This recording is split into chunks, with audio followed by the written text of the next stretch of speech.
There's a new global gold rush happening right now, but it's not for gold. It's for the stuff that powers our entire future.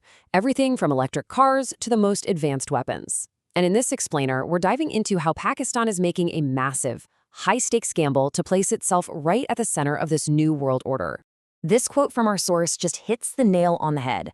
Critical minerals are the oil of the 21st century. I mean, think about it. Just like oil diplomacy shaped the last 100 years, this new basket of materials has become the absolute lifeblood of the modern economy. We're talking about simple commodities that have turned into incredibly powerful geopolitical tools. So what exactly are we talking about when we say critical minerals? Well, think about things like lithium, for all our batteries, copper for wiring, pretty much everything, and those rare earths that are essential for semiconductors. They're the basic building blocks for nearly every piece of modern tech. So it's simple. If you control the supply of these minerals, you have some serious geopolitical leverage. And that brings us to our main player. Right in the middle of this global scrabble for minerals, Pakistan is making a huge strategic pivot. It's launching what it calls a new minerals diplomacy to try and become a key supplier for the rest of the world. But you gotta ask, why this massive push and why now? What's really motivating Islamabad to bet the farm on the wealth that's buried underground? Well, the answer reveals a really fascinating geopolitical strategy. According to the source material, it all boils down to three core reasons. First, they want to get back on the map with the West. Second, they're hoping to build a new kind of security shield. And third, they desperately need to attract foreign cash. So let's break each of those down. Okay, first up, relevance. You see, after the US pulled out of Afghanistan, Islamabad's strategic importance to Washington just kind of faded. So now, by offering access to these critical minerals, Pakistan is hoping to completely change its relationship with the US, from being just a transactional security partner to becoming a long-term industrial one. It's basically a move from bullets to batteries. Now, for the security angle, and this part of the strategy is really interesting. The thinking in Islamabad is that if they can get major American companies to invest heavily in their mineral sector, it'll create a powerful reason for Washington to step in and help de-escalate any future conflicts with India. It's like an economic shield, what they call an indirect deterrent against military threats. And finally, of course, there's the money. Pakistan's economy is under some serious stress, and these minerals are seen as a potential lifeline. And they've already had a bit of success, too. For example, they've signed a $500 million memorandum of understanding with a U.S. firm just for mineral exploration and processing. So the really crucial point here is that developing the mining sector isn't just some side project for them.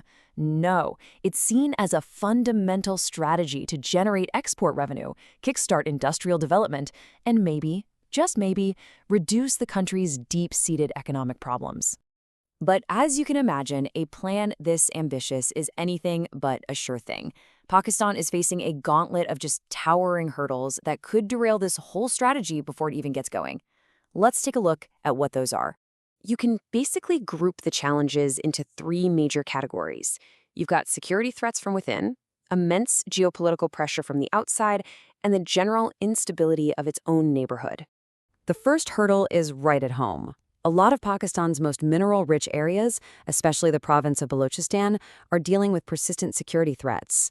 This doesn't just make the physical act of mining dangerous and complicated. More importantly, it can scare away the very foreign investors Pakistan is trying so hard to attract.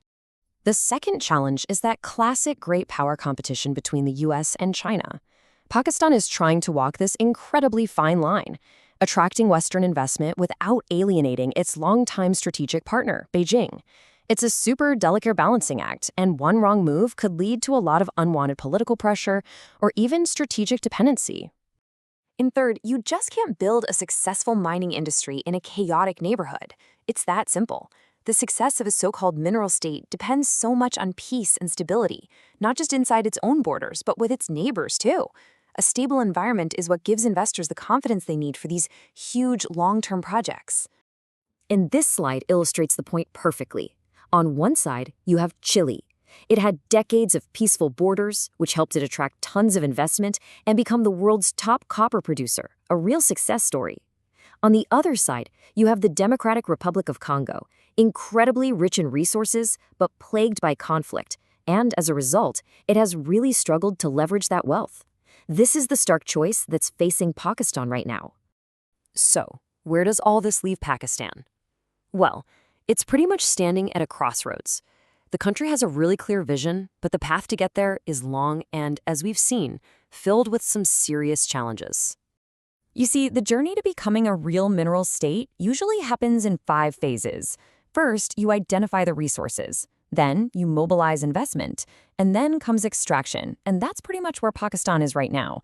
But the most difficult and, frankly, the most crucial stages are still ahead. And that is the key takeaway here. Pakistan has done a decent job with the first 2 phases, but its real test, the thing that will make or break this whole plan, lies in phases 4 and 5. Actually capturing the value through industrialization, and then making sure that wealth leads to a real socioeconomic transformation for its people. That is the hardest part of the entire process.